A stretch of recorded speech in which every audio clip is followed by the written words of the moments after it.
Bonjour à toutes et à tous. Je suis Sonia Dutot et je travaille au sein de la direction des ressources humaines pour la mission diversité, handicap et inclusion.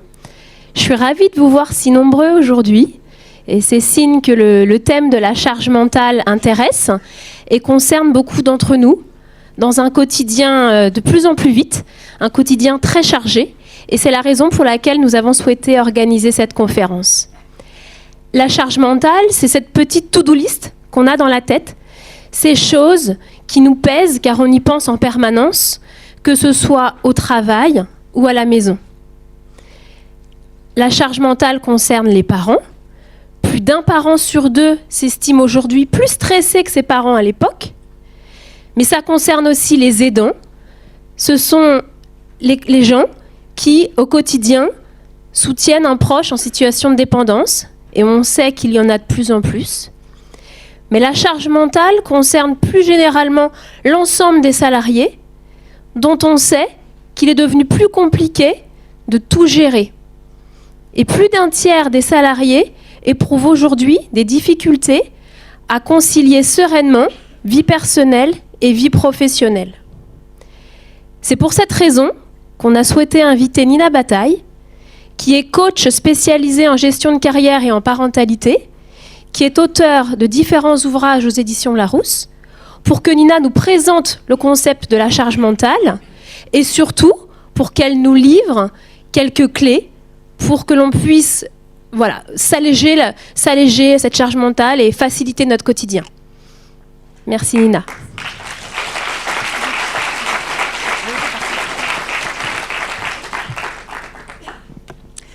Bonjour à tous, merci pour cette présentation, cette introduction. Je suis ravie d'être là.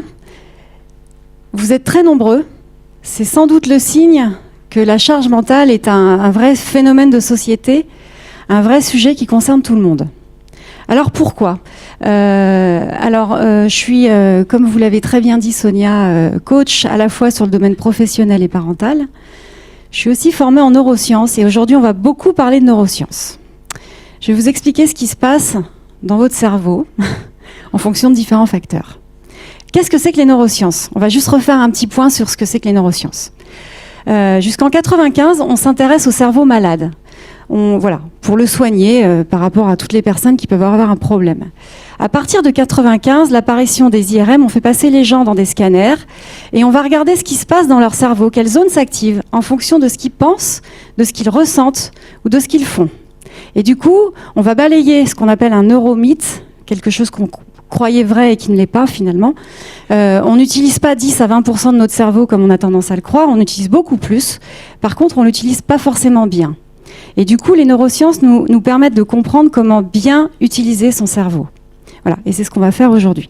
Alors, ce que je vous propose, on a à peu près 1 heure pour... je vais dresser un état des lieux pour comprendre ce que c'est que la charge mentale et comment on en arrive dans des situations de saturation mentale. Je vous donnerai, comme Sonia l'a très bien dit, des astuces, plusieurs astuces. Certaines ne vous parleront pas du tout. C'est pas grave, c'est fait exprès. Je vous ai apporté une boîte à outils très large, de manière à ce que chacun puisse piocher ce qui lui parle, en fonction de son tempérament et de sa personnalité et de sa situation.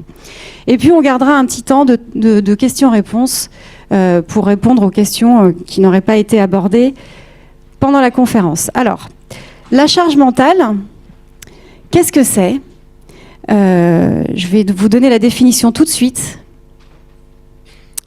Alors, c'est quelque chose qui existe en fait depuis longtemps. C'est une notion qui est apparue il y a longtemps, en fait, à peu près au début des années 80, quand le travail tertiaire, le travail intellectuel s'est mis à remplacer le travail physique, le travail dans l'agriculture et ouvrier. On s'est retrouvé face à des gens qui commençaient à être saturés parce qu'ils avaient trop d'activités intellectuelles. C'est le nom de charge mentale apparaît vraiment sous cette forme précise-là à la fin des années 90. Et puis, il y a à peu près 2 ans, il est revenu à la mode sous forme d'une BD, d'un blog. Je vous montrerai un petit visuel après. Le blog d'une journaliste qui s'appelle Emma. Et voilà. Et du coup, c'est devenu un mot à la mode. Mais en fait, je pense que c'est un problème qui est là depuis longtemps et qui est exacerbé depuis une dizaine d'années à cause du monde ultra connecté, à cause d'un tas de facteurs. Donc on va les prendre un par un. Donc le monde ultra connecté fait qu'il y a la frontière entre la vie personnelle et la vie professionnelle est de plus en plus poreuse. Ça va m'arriver sans problème de faire une petite course en ligne pendant que je suis au bureau. Et de la même manière, ça va m'arriver de traiter des emails le soir alors que je suis chez moi. Donc voilà, le fait d'être tout le temps connecté à tout, qui est plus vraiment de frontières, fait que on est tout le temps en train de penser à des choses personnelles quand on est au bureau et à des choses professionnelles quand on est chez soi. La double journée concerne tout le monde, pas uniquement les femmes évidemment avec des enfants, mais pas uniquement. On peut avoir énormément d'activités extra-professionnelles, du bénévolat, on peut être aidant, il peut y avoir beaucoup de choses. Et du coup, ça aussi va faire qu'on a beaucoup de choses en tête et que ça va, à un moment donné, peut-être nous saturer. L'environnement dans lequel on est plus ou moins bruyant et plus ou moins fatigant. Ça aussi, ça va avoir une influence. On est aussi dans la culture de l'instantanéité, de l'immédiateté. Il faut tout de suite. Et ça, c'est évidemment Internet et les téléphones portables et les tablettes qui apportent ça encore plus. Donc voilà pourquoi aujourd'hui on arrive à un phénomène de saturation mentale. Voilà, tout ça fait que à un moment donné on peut sentir une forme de saturation mentale. Un dernier petit point, la fatigue, le stress, évidemment, la santé peuvent exacerber la saturation mentale. Et puis le niveau de difficulté auquel on est confronté va aussi avoir une influence. Alors, voilà, juste pour vous rappeler, il y a 2 ans, la charge mentale est revenue sous forme de petites bandes dessinées, mais ça existe depuis bien plus longtemps. Le concept existe depuis bien plus longtemps. Donc, comme on l'a dit, tout le monde est concerné. Tout le monde est concerné. Le point, c'est pourquoi est-ce qu'on en arrive là ?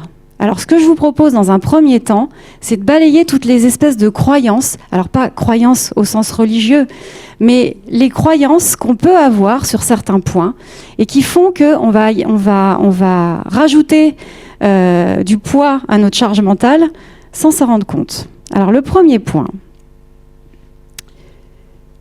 c'est cette croyance-là. Peut-être que quand vous étiez plus jeune, vous aviez un super-héros ou une super-héroïne en tête. Et peut-être que vous aviez envie de ressembler à Superman, Spider-Man, Batman ou à Wonder Woman. Et peut-être que vous avez grandi et vous pensiez que à l'époque, vous pensiez que votre énergie était illimitée, que vous pouviez tout faire, que le monde allait vous appartenir. Mais vous avez grandi. Et vous savez que votre énergie n'est pas illimitée et qu'il faut à un moment donné prendre soin de vous parce que ça ne marche pas comme ça. Et peut-être que chez vous, ça ressemble peut-être un peu plus à ça.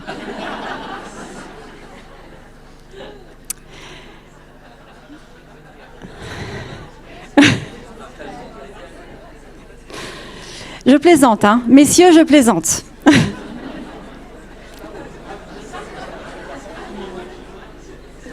Alors, donc premier neuromythe, première chose, notre énergie n'est pas illimitée. Et je vais vous donner des trucs et astuces pour voir comment faire pour en prendre soin. Deuxième chose, votre mémoire de stockage à court terme. C'est-à-dire la mémoire qui permet d'engranger plusieurs choses à la fois, qui permet de stocker quelques secondes, plusieurs informations, n'est pas illimitée. Elle aussi, elle est limitée. Donc, si j'essaye de répondre à un email en même temps que je suis au téléphone, je réponds à un email en même temps, et en même temps, je vais regarder une notification que j'ai reçue sur mon portable, et peut-être qu'en même temps, il y a une conversation avec 2 collègues pas loin, et que j'essaye de tendre l'oreille, il y a un moment donné, ça va peut-être marcher, mais à force d'être dans la multiplication des informations que je stocke dans ma mémoire à court terme, je vais la saturer, et je vais me fatiguer. Donc, voilà, on fonctionne pas comme ça et on va peut-être le faire, mais à un moment donné, ça va nous porter préjudice. Troisième, on va dire, neuromythe, notre cerveau n'est pas multitâche. Alors évidemment, vous allez le faire pendant une journée, vous allez être multitâche, ça, tout le monde le fait très bien, mais plus vous allez le faire, plus vous allez vous fatiguer. Pourquoi ? Je vous explique ce qui se passe quand vous êtes au volant. Vous vous concentrez sur la route parce que vous êtes au volant, et puis vous allez peut-être recevoir un texto. Vous allez décentrer votre attention de la route, vous concentrer sur votre texto, et puis vous décentrez du texto pour vous recentrer sur la route. Voilà ce qui se passe. On n'est pas multitâche. On n'est concentré que sur une tâche à la fois. Donc si on passe sur une autre tâche, on se déconcentre et on se recentre sur autre chose. Et ensuite on se décentre et on revient à la tâche. Vous comprenez que dans les quelques secondes où j'étais plus concentré sur la route, il peut se passer beaucoup de choses. Voilà pourquoi notamment le portable peut être vraiment très dangereux quand on conduit, parce qu'on n'est pas multitâche. Donc oui, vous allez peut-être le faire, mais non, ce ne sera pas efficace. Autre neuromythe, le stress, plus le stress augmente, plus la performance diminue. Alors 2 choses. La première, c'est que je parle du stress tel que les neurosciences le définissent. C'est pas les gens qui ont un tempérament de compétiteur, et dans cette salle, il y en a un certain pourcentage, ils ont un tempérament de compétiteur, on leur dit, je te donne un challenge, il faut l'atteindre en peu de temps, ils vont générer de l'adrénaline dans leur cerveau et pas du cortisol. Le stress, c'est quand je me sens pas bien, ça va générer du cortisol dans mon cerveau. La plupart d'entre nous, ils vont y être soumis, même les compétiteurs dans certaines situations. Et à haute dose, évidemment, le stress est délétère, il va même abîmer le cerveau. C'est à peu près 50% des personnes qui sont sur le marché du travail qui déclarent subir un stress important au travail, et 25% on considère aujourd'hui, les études nous disent qu'ils sont même en état d'hyperstress, c'est-à-dire qu'ils vont commencer à avoir des signes physiques sur leur santé. Ça va avoir un impact négatif sur leur santé. Et donc pourquoi ? On va aller un cran plus loin. Là, on va carrément faire un tour du côté des neurosciences. Et je vais vous expliquer très schématiquement ce qui se passe dans le cerveau quand on est stressé. Et vous allez bien comprendre pourquoi le stress fait diminuer la performance. Donc voilà un cerveau très schématisé avec 3 parties. La partie qui est là, ici derrière le cerveau, c'est le cerveau reptilien. Dans cette partie-là, elle est à peu près mûre quand on est. À 2 ans, on est en pleine capacité de cette partie-là. C'est la partie dans laquelle sont tous mes réflexes de vie et de survie, mes réactions instinctives et pulsionnelles. J'ai pas besoin de réfléchir quand je respire ou quand je déglutis, par exemple. Voilà, ça c'est mûr à la naissance. S'il y a une flamme et que j'approche ma main, je l'enlève. J'ai pas besoin de réfléchir, c'est instinctif. C'est grâce à cette partie-là de mon cerveau. S'il y a une voiture qui arrive très vite, je recule. D'accord ? Pas besoin de réfléchir. C'est aussi la partie le stress se trouve aussi dans cette partie-là. Je vous expliquerai pourquoi juste après. Ici, si je faisais une coupe de mon cerveau, se trouve le cerveau néolimbique avec la mémoire et les émotions. Tout ce que je vais apprendre avec une émotion, je vais bien le retenir. Et puis ici, derrière les yeux, se trouve le cortex préfrontal qui fait vraiment qu'on est des êtres humains, qui est vraiment l'intelligence supérieure, dans lequel se trouve la créativité, l'empathie, la sérénité, l'adaptabilité, la capacité de gérer des situations nouvelles et inconnues. Le problème, c'est que le stress, c'est comme un bug. Quand on est en stress, on va réagir exactement comme si, avec des réflexes animaux, comme si on était un animal. On va se mettre... Alors, il y a 3 formes de stress.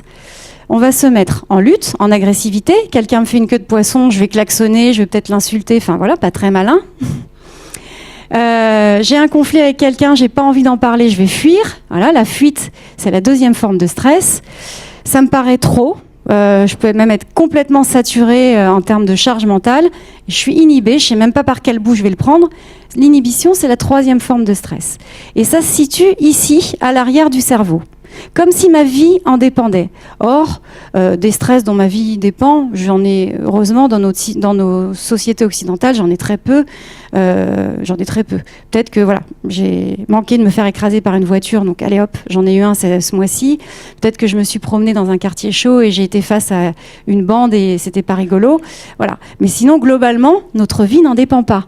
Donc on réagit comme si notre vie en dépendait alors que c'est pas le cas. 2e problème.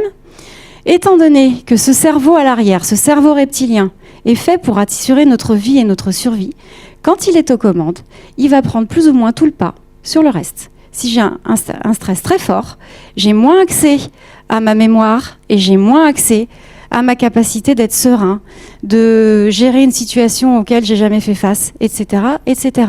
Plus le stress est fort, plus il prend le pas sur tout le cerveau. puisqu'il est là pour assurer ma vie et ma survie. Donc, il faut que je le gère. Parce que si je ne le gère pas, je vais me retrouver dans des situations où je me sens complètement dépassée, voilà, avec cette charge mentale, etc. Alors, les signaux d'alerte d'une charge mentale trop forte, c'est évidemment quand on commence à avoir des mots MAUX, le corps est quand même bien fait, et quelque part, dès qu'on est malade, mal de dos, mal de peau, maux de ventre, des bronchites qui commencent à être plus importantes, voilà, tous ces mots-là, alors on peut être juste un peu malade, mais si ça devient plus intense et plus fréquent, c'est peut-être le signe qu'en ce moment, je suis trop surchargée et que je devrais écouter ça et agir. Voilà, pour ne pas arriver, évidemment, à la phase ultime de la charge mentale, qui est le burn-out. Alors, je vous propose, on va rentrer dans les solutions, les 10 commandements du salarié un peu plus allégé. Le premier, vous vous souvenez de Superman et Wonder Woman ? Notre énergie n'est pas illimitée. En fait, pour simplifier, on est fait de 2 énergies. Une énergie de production, ça, il n'y a aucun problème, vous le savez tous. Par exemple, travailler, ranger, préparer un dîner, ça, c'est mon énergie de production. Néanmoins, l'énergie de ressourcement, elle est aussi importante que l'énergie de production. Elle est aussi importante. Ça ne vous viendrait pas à l'idée de faire 300 km avec une voiture sans jamais refaire le plein. Eh bien, nous, c'est la même chose. On a besoin de se ressourcer. Ce n'est pas une option. Si on ne se ressource pas, il y a un moment donné, on va tomber en panne. Alors, se ressourcer, la difficulté, c'est que souvent on se dit, se ressourcer, c'est rien faire. Pas forcément. Encore une fois, ça dépend du tempérament de chacun. Pour certains, contempler, lire un livre, regarder une série, ça va les ressourcer. Pour d'autres, par exemple ceux qui ont un tempérament de compétiteur, aller courir un marathon, ça va les ressourcer. Donc les activités qui vous ressourcent, pour faire le point pour vous, c'est celles qui, vous vous sentez plus en énergie après les avoir fait qu'avant. Elles vous procurent du bien-être et de l'énergie. Donc ce que je vous propose, c'est, je vais vous laisser une petite minute pour réfléchir aux activités qui vous ressourcent. Alors c'est pareil avec les gens. Il y a des gens, juste pour, comme ça vous pouvez identifier à la fois les activités et les gens, il y a des gens qui nous ressourcent. Ce midi, j'ai un déjeuner avec quelqu'un, c'est pas du tout le moment, faudrait pas que j'y aille. En plus, j'ai pas le moral en ce moment. Bon, allez hop, j'ai pas osé annuler, j'y vais quand même. Et puis je sors de ce déjeuner et en fait, après, j'ai une pêche d'enfer. Ben ça veut dire que c'est une personne ressource. Et de la même manière, il y a des gens qui vous plombent.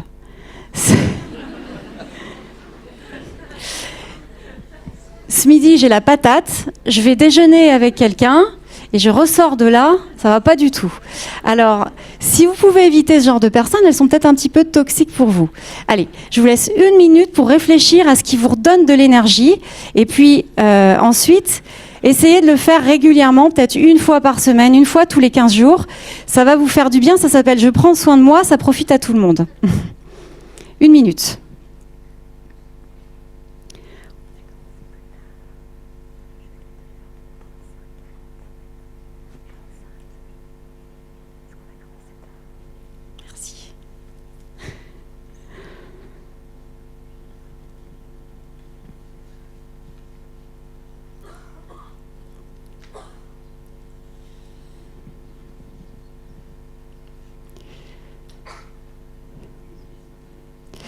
Ok.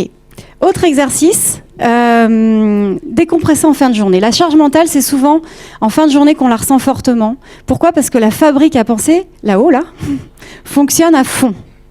Elle fonctionne à fond, pourquoi ? Parce que soit je suis en train de trop ruminer tout ce qui ne s'est pas bien passé pendant la journée, soit je suis en train de penser aussi à tout ce qui me reste à faire demain et que je n'ai pas fait aujourd'hui parce que je n'ai pas eu le temps. Alors parfois même c'est les deux. Je rumine et je suis trop dans le futur. Et du coup, tout se mélange et je me sens complètement fatiguée. Alors, pour se remettre dans le temps présent, il y a quand même une méthode qui aujourd'hui est très largement répandue et qui a fait ses preuves, c'est la méditation. Alors, vous ne savez pas forcément tous méditer, mais aujourd'hui, on sait que notamment la méditation permet de muscler le cortex préfrontal, de muscler toutes les connexions qu'on a dans le cortex préfrontal. Les grands méditants comme Mathieu Ricard ont le cortex préfrontal très développé. Alors, si vous ne savez pas le faire, je vous propose un petit exercice à faire en fin de journée dans les transports. En fait, pour vous reconnecter au présent, pour arrêter d'être trop dans le passé ou trop dans le futur, pour vous reconnecter au présent, vous allez tout simplement vous reconnecter à vos sensations. Alors, d'abord, on va commencer par la vue. Vous allez peut-être vous dire, je vais chercher 10 personnes avec un imperméable noir ou un imperméable beige, ou 5 voitures bleues, si je suis en bus. Voilà, des choses comme ça. Et du coup, là, déjà, vous commencez à vous reconnecter à votre sens visuel. Vous allez vous reconnecter à votre ouïe. Alors, se reconnecter à son ouïe, c'est décomposer tous les sons qui nous entourent. Alors là, par exemple, il y a le son du rétroprojecteur, il y a des gens qui toussent, il y a des gens qui bougent un peu sur leur siège. Là, j'entends des pieds qui ont reculé.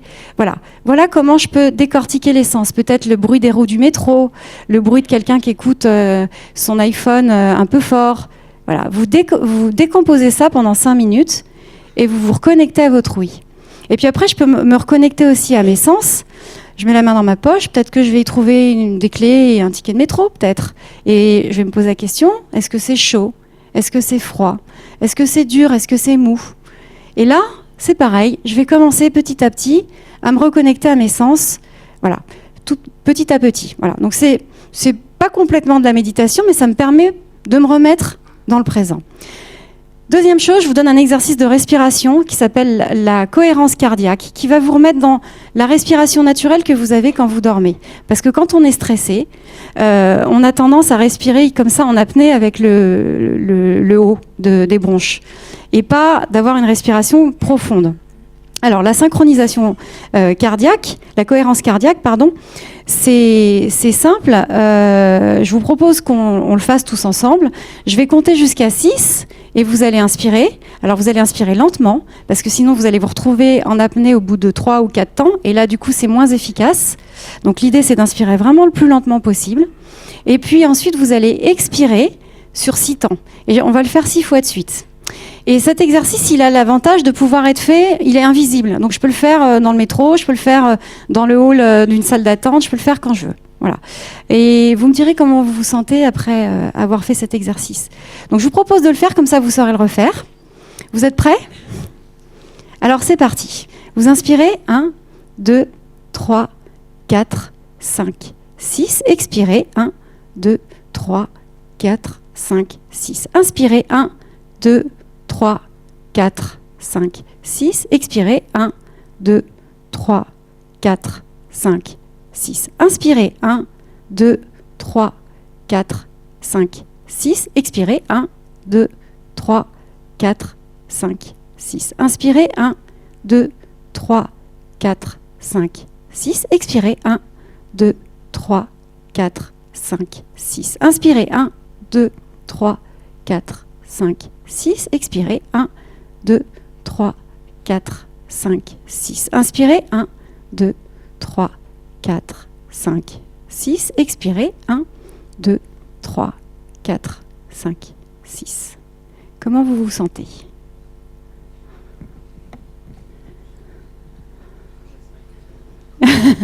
Comme Jacques Mayol, tant mieux. Alors si vous étiez un petit peu fatigué, un peu en énergie basse, en général ça endort un peu, mais vous inquiétez pas, je vais vous reprendre en termes d'énergie. Et normalement, si vous étiez un peu arrivé en courant, je sais pas, peu de temps pour déjeuner, etc., normalement ça fait du bien, ça permet de se poser. Voilà. Alors, il y a des gens qui me disent, oui, mais c'est sympa, mais moi je prends pas les transports en commun, je suis dans ma voiture. Ben, il n'y a pas de problème. Ne sortez pas de votre voiture tout de suite après avoir coupé le contact. Attendez, rien ne vous oblige à courir vers votre deuxième journée avec tout son lot de choses à gérer. Vous pouvez très bien mettre la musique à fond, écouter Rire et Chanson. Je cite des choses qui m'ont été apportées par mes coachés. Voilà, vous pouvez faire un tas de choses qui vous font du bien, qui vous ressourcent avant. Voilà, avoir une espèce de sas de compression avant d'aller vers autre chose. Alors, je vais en parler très rapidement parce que je vois que le temps tourne très vite. Le pleasure, c'est business plus pleasure. C'est comment joindre l'utile à l'agréable. Alors, il y a plein de sites là-dessus que je vous ai mis. De toute façon, à la fin, il y a une petite bibliographie. C'est, par exemple, moi, j'aime pas trop faire mes factures. C'est pas le truc qui me passionne le plus dans la vie. Mais je sais que quand je dois faire ça, je vais mettre de la musique, je me fais un thé, je prends quelques carrés de chocolat et ça passe mieux. Voilà, c'est comment est-ce que je peux faire souffler des choses agréables sur les tâches qui sont un peu plus lourdes, un peu moins agréables pour moi. Le carnet de kiff, ça c'est une idée de Florence Servan-Schreiber. Je vais noter tout ce qui s'est bien passé, enfin je vais noter plutôt 3 points qui se sont bien passés dans ma journée. D'abord, je vais m'acheter un beau carnet qui me fait vraiment plaisir. Et puis ensuite, le soir, avant de me coucher, je vais noter 3 points dont je suis fière ou qui se sont bien passés dans ma journée. Et ça, petit à petit, ça va câbler mon cerveau à voir aussi ce qui se passe bien dans une journée, puisque comme vous l'avez vu, on a tendance à voir ce qui ne va pas pour assurer notre vie et notre survie. Hein. Ça, c'est notre héritage animal, c'est normal. Donc, il faut lutter contre ça. Et l'idée, c'est pas de devenir un bisounours, c'est juste de voir aussi ce qui se passe bien. Puis dans les moments comme ça, mois de novembre, là où il fait pas beau, etc., où on est parfois malade, peut-être un peu le blues, etc., on reprend son petit carnet et ça fait du bien. Le choc de la did list. Vous faites des to-do list, mais est-ce que vous faites des did list? Ça peut être intéressant. Ça peut être intéressant pour se rendre compte de tout ce que vous faites dans une journée et puis de vous dire, ça c'est un exercice que je fais beaucoup avec mes coachés, qu'est-ce que je pourrais enlever finalement? Parce que finalement, il y a peut-être des choses que je pourrais faire différemment, m'alléger. En ce moment, je suis fatiguée, j'ai peut-être pas besoin de faire mon lit tous les matins, c'est peut-être pas si grave, et peut-être que ça me fait gagner 5 minutes. En ce moment, je suis fatiguée, je peux peut-être me faire un peu livrer des plats tout prêts, ou alors manger des pizzas 2 fois dans la semaine, c'est peut-être pas très grave. Voilà. Ou déléguer, il y a peut-être des choses que je peux déléguer. En faisant une did list, on identifie souvent des choses qu'on peut faire différemment, voire déléguer. Et intégrer vos pauses. On a parlé des activités ressourçantes, mettez-les dans vos agendas. Parce que si je ne les mets pas dans mon agenda, il y a toutes les chances que je ne le fasse pas. Et si je les mets, je ne vais pas tenir à 100%, ça c'est sûr. Très souvent, il y a des impératifs qui font qu'on ne va peut-être pas être parfaitement régulier et faire une activité ressourçante une fois par semaine. Néanmoins, ça va vous permettre de gérer l'imprévu. Si je dois faire sauter une activité ressourçante dans un planning qui est déjà bien tendu, au moins ça m'a laissé une petite marge de manœuvre par rapport à des imprévus qui sont arrivés, plutôt que d'être sur un agenda qui était déjà au taquet et j'ai même plus de place pour l'imprévu. Donc intégrer les pauses à votre agenda, ça peut vous aider à vraiment les tenir. Alors, autre chose, un autre petit tour du côté des neurosciences. Les écrans nous volent notre attention et notre temps. On a beau le savoir, on tombe quand même globalement dans le panneau. Et c'est pas nouveau parce que je sais pas si vous vous souvenez Patrick Leleu, qui était président-directeur général de TF1 dans les années 80, qui disait « Je ne vends pas de l'achat d'espace quand je vends de la pub aux chaînes, je vends du temps de cerveau disponible. » Les smartphones, les tablettes, etc., c'est la même chose. Alors pourquoi ? Parce que ça va créer des addictions. Alors des addictions qui sont pas graves. Hein. Dès qu'on n'a plus ces outils entre les mains, on passe à autre chose. Mais dès qu'on les a, on peut devenir très vite accro. Et puis ça dérègle notre système de récompense. Pourquoi ? Parce que quand j'ai je sais pas combien de likes, de followers, etc., ce qui se passe dans le cerveau, c'est la même chose que quand j'arrive à me faire de nouveaux amis. Mon cerveau, en fait, il fait pas tellement la part des choses entre ces récompenses virtuelles et les liens qualitatifs que je peux avoir dans la vraie vie. Voilà. Et puis, il y a ce phénomène de FOMO, Fear of Missing Out, donc la peur de manquer des informations, qui est liée à toutes les notifications qu'on peut recevoir quand on est abonné au Monde, au Point, je sais pas quoi, qui vous font croire que tout est important et qu'il y a 100 000 informations à avoir super importantes dans une journée. Et c'est quand même globalement pas souvent le cas. Tout ce qu'ils envoient n'est pas primordial. Donc l'idée, c'est peut-être de désinstaller certaines applications pour être un peu plus, pour en avoir une utilisation un peu plus raisonnée. Voilà. Donc les emails, comme je vous disais, l'email c'est pas 5 minutes. Hein. Quand je vais mettre sur un email, souvent je dis allez, je vais régler un truc 5 minutes, puis en fait une demi-heure, une heure et demie après, cet email en a appelé un autre, qui en a appelé un autre, et finalement ça m'a pris longtemps. Donc l'idée c'est et parfois j'ai tendance à aller sur les emails toutes les 5 minutes pour vérifier un truc. Et ça, vous comprenez en quoi ça va venir saturer votre mémoire à court terme. Donc l'idée, c'est d'essayer de grouper. Et peut-être que les emails, vous pouvez y aller peut-être 2 fois dans la matinée ou 3 fois dans la journée, selon votre degré d'activité d'une journée. Les réseaux sociaux, vous pouvez peut-être les désinstaller des iPhones et des tablettes pour les retrouver uniquement sur vos ordinateurs, ce qui permet d'être un peu moins tenté.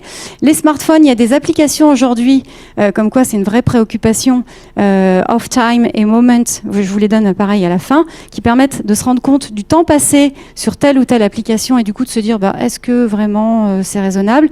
Puis globalement, je pense que pas de smartphone à table, c'est aussi une manière de rester en lien pendant un temps qualitatif. La matrice d'Eisenhower, elle est intéressante pour apprendre à prioriser son temps entre ce qui est peu urgent et peu important. En bas à gauche, du coup, ça, je peux le reporter. Parce que parfois, j'ai l'impression que tout est important et je ne sais pas par quel bout le prendre, mais en fait, avec cette matrice, ça va peut-être m'aider. Si c'est très urgent et peu important, je peux sans doute le déléguer. Si c'est peu urgent et important, je vais le planifier à une date raisonnable. Et si c'est important et urgent, ça, je vais le faire. Donc ça peut être un outil qui peut vous aider. Il y a d'autres outils de gestion du temps, je vous les ai tous mis. Il y a toutes les lois, Murphy, Carlson, Pareto, etc. Mais globalement, si on applique ça, on se facilite la vie. Donc gardez une place pour l'imprévu, comme je vous le disais précédemment. Limitez les interruptions parce que vous vous défocalisez de ce que vous étiez en train de faire pour vous refocaliser sur une chose et y revenir après. Et ça, c'est pas efficace pour vous, c'est fatigant. Concentrez-vous sur l'essentiel, matrice d'Eisenhower aussi. Fixez des délais. Le plus difficile en premier et accordez-vous des pauses. Ça revient un peu à ce qu'on vient de se dire. Je vois que certains prennent des photos. Je vous laisse 2 secondes avant de passer au slide d'après.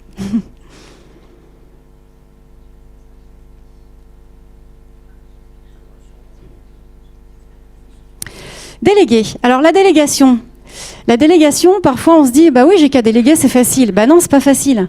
Déléguer, ça implique des étapes intermédiaires souvent. Et c'est ça la clé, je pense, pour la délégation. C'est-à-dire se dire, si j'ai quelqu'un de très senior, il n'y a pas de problème, je vais lui déléguer la tâche, il n'y a pas de souci. Mais souvent, la première étape, c'est de faire ensemble, de montrer et puis de bien expliquer ce qu'on veut. Et puis après, on va peut-être avoir des étapes intermédiaires avec des étapes de contrôle pour voir si les différentes étapes avancent convenablement. Et puis, quand la personne est complètement autonome, donc quelques jours, quelques semaines, quelques mois, quelques années, ça dépend de la tâche qu'on confie. Par exemple, pour les parents sur les enfants, la délégation, ça peut même prendre des années, sur les devoirs par exemple. C'est vraiment étape par étape. Voilà. C'est pas instantané. Délégation, c'est celui qui fait, qui décide, qui a raison. J'ai délégué, mais il y a un moment donné, il ne faut pas que je revienne sur... si je suis tout le temps en train de faire des critiques, ça ne va pas marcher. Alors là, je me suis permise quand même de prendre... On a dit que ça concernait tout le monde, mais je n'ai pas pu résister. J'ai quand même pris cet exemple. Je suis venue à une conférence sur la charge mentale et j'ai identifié une activité qui me ressource. Aller faire 1 heure de sport le samedi matin. Mais du coup, j'ai pas pu aller accompagner ma fille pour s'acheter des baskets. Et quand je reviens,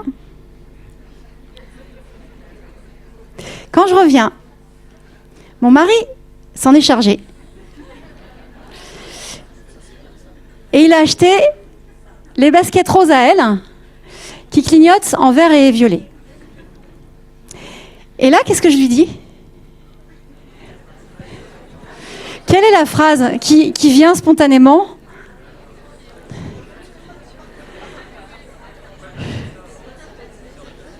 C'est original. Dans le meilleur des cas. Très souvent, on va avoir envie de dire « Mais qu'est-ce que t'as fait ? C'est pas possible, c'est pas du tout ça, ça va pas du tout. » Alors ça, on va peut-être pouvoir le dire après. Mais la première des choses, ça marche pour tout le monde. C'est pas qu'en famille, ça peut marcher dans toutes les situations. Mais celle-ci, quand même, elle est bien parlante. La phrase, c'est « J'ai bien aimé quand tu ». Voilà. J'aime bien quand tu vas faire les courses avec notre fille. Ça me permet de faire 1 heure de sport. Si vous voulez encourager... Non, je plaisante, mais vraiment, la délégation nécessite l'encouragement. Et l'encouragement, c'est bien que ça commence par « J'aime bien quand tu ». Et du coup, ça donne à la personne à qui on a délégué l'envie de continuer. Voilà. Alors, autre point très important, fichez-vous la paix. Alors ça vient de l'analyse transactionnelle, Eric Berne. On va pas, je vais pas faire 10 ans sur la technique d'où ça vient, mais en gros, on est tous faits de 5 mini-scénarios. À cause de notre éducation, on s'est tous mis dans un ou plusieurs de ces 5 mini-scénarios qui vont nous limiter, qui vont bien contribuer à alourdir notre charge mentale. Les voici. Donc certains sont beaucoup dans le faire plaisir. Alors, si vous voulez passer un test, il y en a beaucoup sur Internet, vous tapez mini-scénario, Eric Berne, B-E-R-N-E.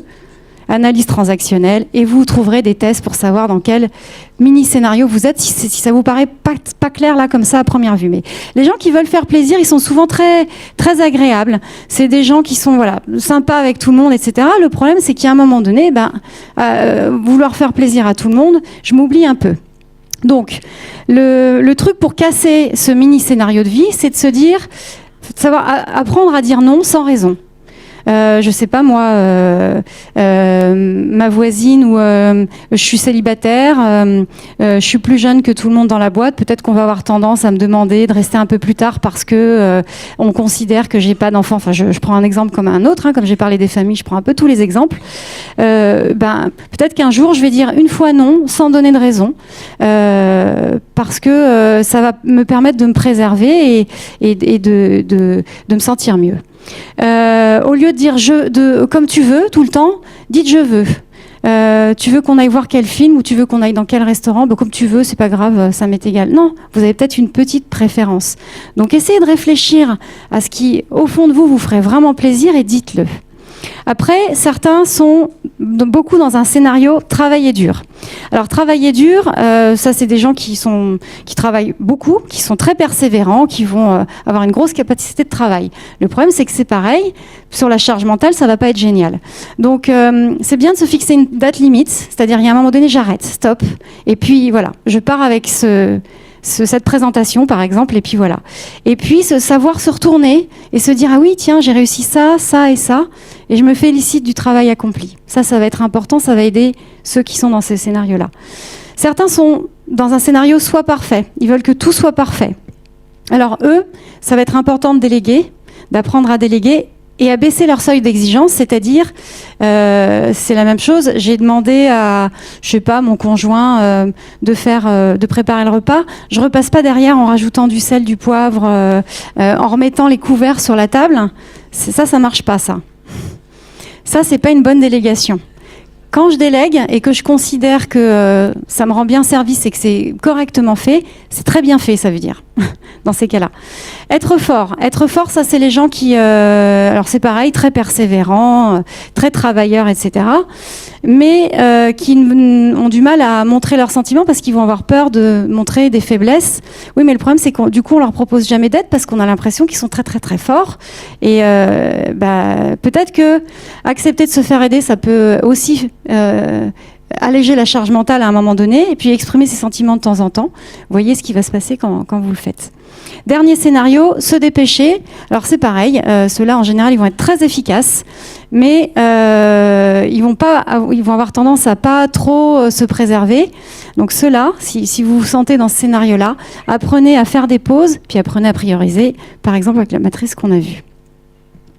Fixez-vous des limites. C'est pas le tout de fixer des limites aux autres, c'est important de se les fixer à soi. Je sais pas moi, vous avez pris un 4/5e par exemple parce que vous vouliez développer un projet personnel ou parce que vous avez besoin de vous occuper de quelqu'un dans votre famille, peu importe. Et vous savez très bien qu'il est possible qu'on vous redemande de revenir travailler. Par exemple, le vendredi, vous travaillez plus et il est possible qu'on vous redemande de temps en temps de revenir travailler. Mais fixez-vous une limite. Moi, je suis d'accord, j'ai quand même fait une concession financière, je suis d'accord pour revenir travailler 2-3 fois dans l'année, mais pas plus. En vous fixant des limites comme ça, en les anticipant à l'avance, je prends cet exemple, mais il y en a 1 milliard, vous serez plus à même de tenir ce qui est important pour vous. Alors là, on va rentrer dans des considérations de bon sens. On sait que 4 Français sur 10 utilisent ordinateur, tablette, smartphone le soir dans leur lit. Alors, et on sait que les LED qui sont utilisés dans ces machines envoient un message paradoxal à notre cerveau qui est « il fait plein jour, c'est pas du tout l'heure d'aller se coucher ». Donc si vous pouvez, dans la mesure du possible, éviter... Alors pas les téléviseurs, ça n'a pas d'effet, hein, mais tout ce qui est les écrans LED, c'est-à-dire tablettes, téléphone portable... et ordinateur, si vous pouvez éviter de les utiliser 2 heures avant d'aller vous coucher, vous aurez un sommeil de meilleure qualité et un meilleur endormissement. Faites du sport régulièrement. Alors ça paraît bête comme ça, mais je vous rappelle que ça fait une petite 50aine d'années, comme je vous le disais, que le travail intellectuel a remplacé le travail physique. Et du coup, notre corps il continue à avoir besoin d'exercice physique. Pourquoi?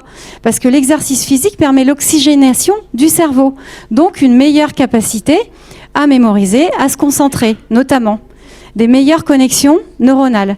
Donc le sport permet d'augmenter les capacités intellectuelles. Encore d'autant plus quand ce sont des sports où il y a besoin de se concentrer, etc., etc.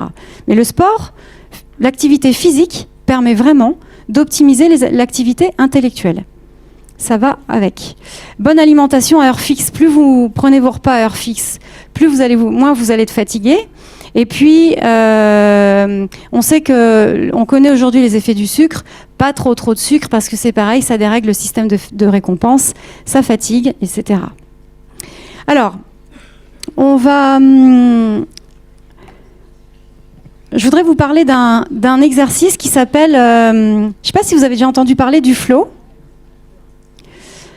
C'est cet état... Donc, je ne vais pas m'amuser à prononcer le nom du psychologue américano-hongrois qui a inventé ce concept. Le flow, c'est cet état dans lequel vous vous sentez quand vous vous sentez en pleine capacité de vos moyens, quand vous êtes parfaitement à votre place, quand vous avez l'impression que ce que vous faites, vous le maîtrisez. Et ça aussi, c'est important parce qu'on en a besoin pour se sentir équilibré. Et pour identifier comment vous mettre dans cet état de flow autant que possible dans vos vies, je vous propose un exercice qui est le suivant, pour garder votre cap, pour garder ce qui est important pour vous. C'est l'exercice du fil rouge. Je vais vous demander de réfléchir à un moment de sérénité et où vous vous êtes senti en paix, que vous avez vécu récemment.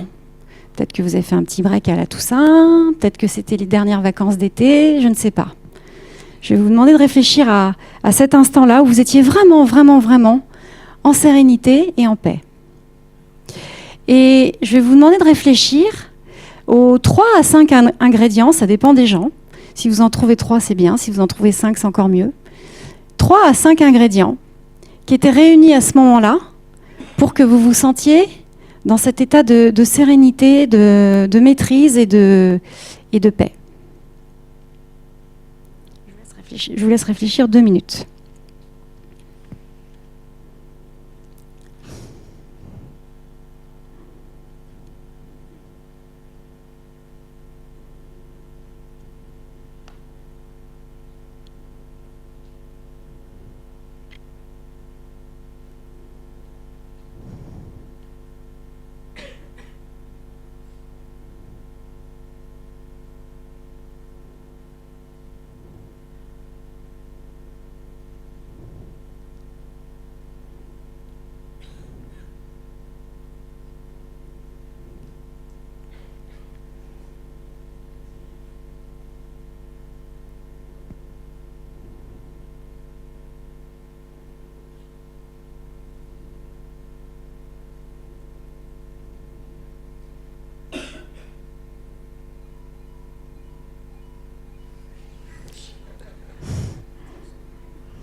Et donc, comme en principe, on a envie de partager ces choses-là, je vous propose de les partager avec votre voisin ou votre voisine, parce qu'en général, c'est encore mieux que de se les garder juste pour soi-même. Donc, je vous laisse 2 minutes pour partager ensemble.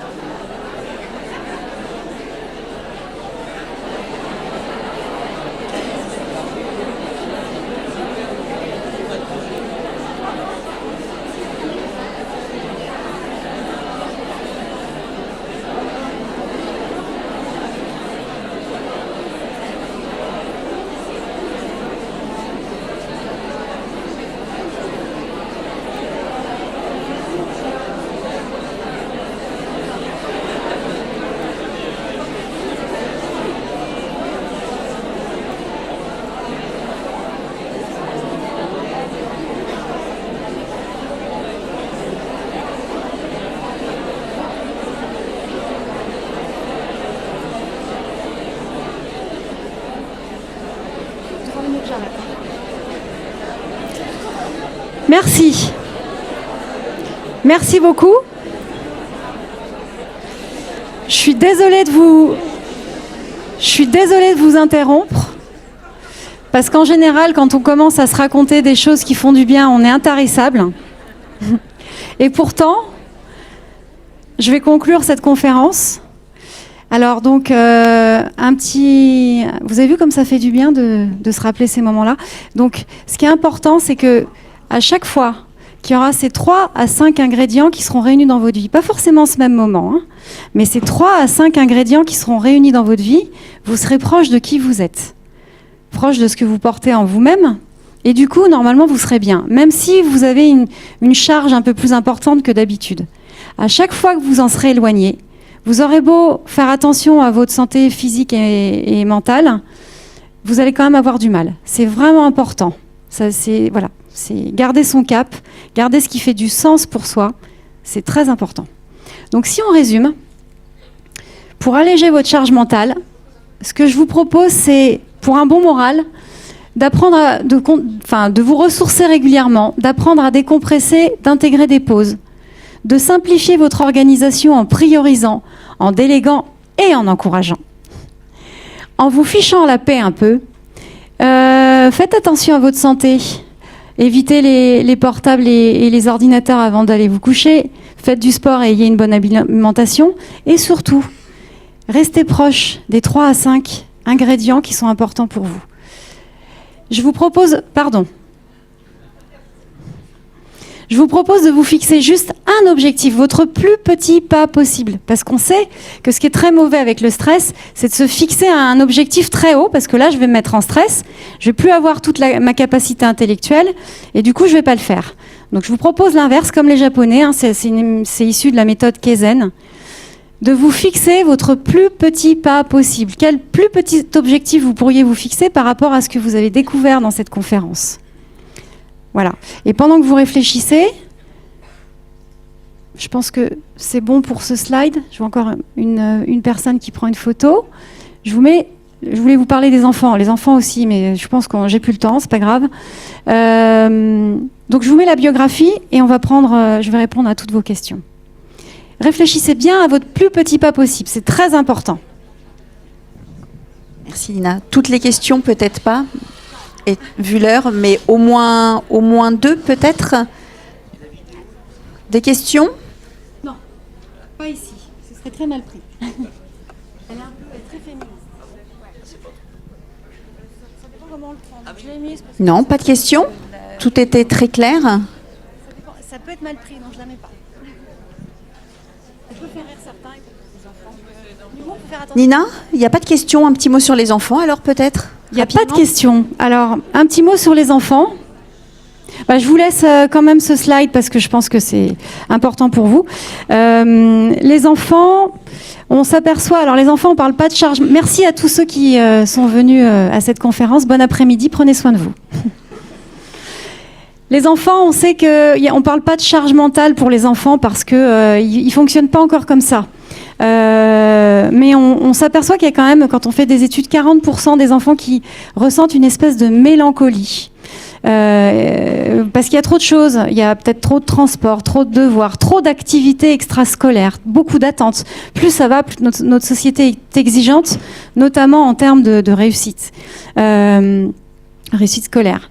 Et du coup, voilà, on s'aperçoit, c'est un phénomène qu'on a noté récemment, que certains enfants sont un peu déprimés, un peu mélancoliques à cause de ça.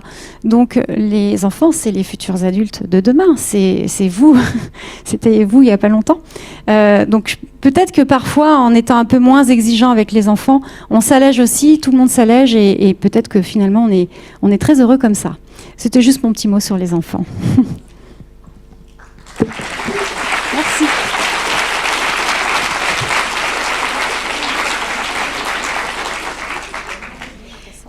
Merci beaucoup Nina pour cette présentation et ces précieux conseils. Ça y est, moi j'ai identifié le plus petit pas que je vais pouvoir mettre en œuvre pour être plus zen au quotidien. Merci à tous. Avant de partir, simplement, vous pouvez vous prendre un petit guide, guide des bonnes pratiques, dans lequel vous retrouverez d'ailleurs certains des conseils prodigués par Nina. Donc c'est un guide dans lequel vous trouverez des pratiques pour concilier au mieux vie pro, vie perso. Et pour ceux qui ont des enfants en bas âge et que ça intéresse, il y a également la brochure Baby Relais, qui est un service d'accueil occasionnel en cas de défaillance du mode de garde. Merci à tous.